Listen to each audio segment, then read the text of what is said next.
যুদ্ধের ২৬তম দিনে উত্তেজনা অব্যাহত রয়েছে। যুক্তরাষ্ট্র পাকিস্তানের মাধ্যমে ইরানের কাছে যুদ্ধ বন্ধের একটি ১৫ দফা প্রস্তাব পাঠিয়েছে।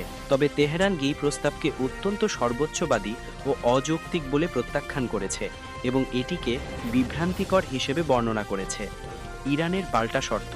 এইচকে টাইমস জানিয়েছে, ইরান যুদ্ধ বন্ধের জন্য ৫টি শর্ত দিয়েছে: আগ্রাসন বন্ধ, যুদ্ধের ক্ষতিপূরণ, পুনরায় যুদ্ধ না হওয়ার গ্যারান্টি এবং হরমুজ প্রণালীতে ইরানের সার্বভৌমত্বের স্বীকৃতি।